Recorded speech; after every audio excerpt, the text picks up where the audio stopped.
dan ingin kita melihat kepada semak dan imbang ini dalam bersama kita di talian Google Meet adalah penganalisis politik Sarawak, Tuan Dik Lembang Dugun. Tuan, terima kasih kerana bersama kami pada waktu ini.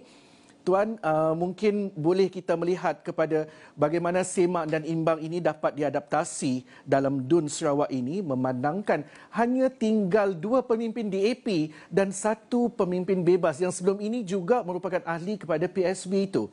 Tuan Dik. Terima kasih, Aswad. Ini adalah satu politik Sarawak.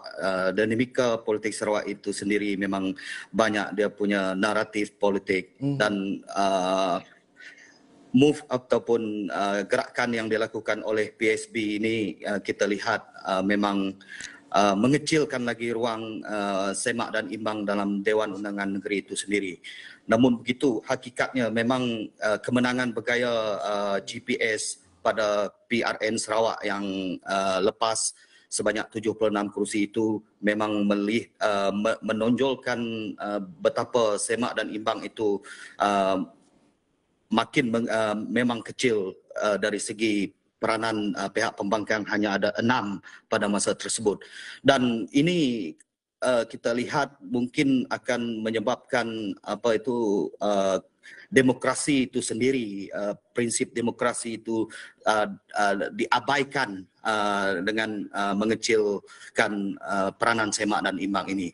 Dan saya percaya tindakan ini memerlukan pemikiran baru dalam kalangan parti pembangkang di Sarawak agar menggerakkan ataupun penyatuan parti pembangkang di Sarawak ini untuk kita memastikan keberadaan di dalam Dewan Undangan Negeri itu akan dapat dilaksanakan pada pilihan raya yang akan datang.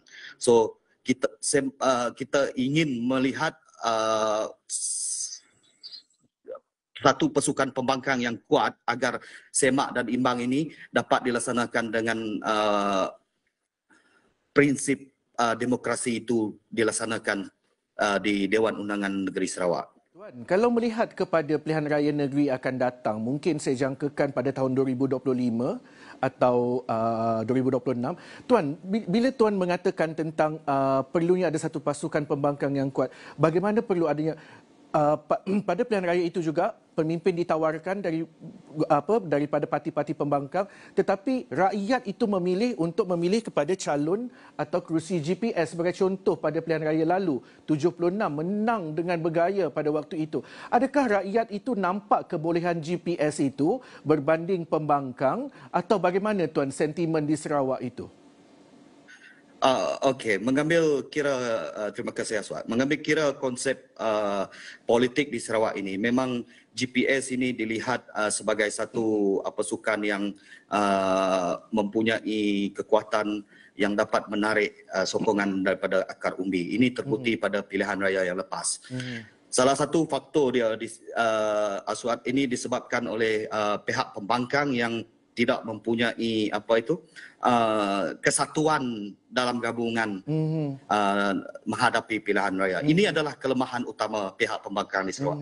So rakyat Sarawak itu sendiri tidak melihat ke mana pilihan yang ada. Tak ada pilihan bagi rakyat Sarawak. So melalui ini, kalau ada parti-parti politik yang betul-betul ingin memastikan GPS ini dapat memberi saingan kepada GPS, parti-parti pembangkang, terutama parti pembangkang tempatan, harus mempunyai naratif politik yang baru, membuat perkiraan yang baru agar dapat mewujudkan kesatuan itu sendiri. Okey. Tuan, ingin juga saya memetik tadi bila kita dengar kenyataan Tan Sri Premier mengatakan perkara itu akan penyertaan PSB itu dalam PDP, yang mana kita tahu PDP salah satu parti komponen dalam GPS, akan dibincangkan dalam mesyuarat dalam waktu terdekat. Adakah Tuan melihat dengan semudah itu parti-parti komponen lain akan bersetuju untuk menerima ke, atau macam mana tu Tuan selepas ini kita melihat politik dalam GPS itu?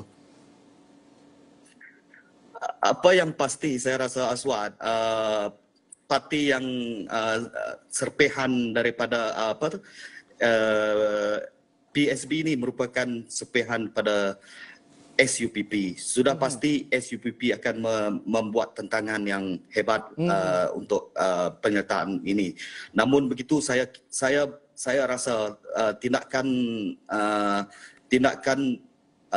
PSB dan PDP ini adalah saya melihat ke arah satu penyatuan politik dua parti politik ini pada masa hadapan.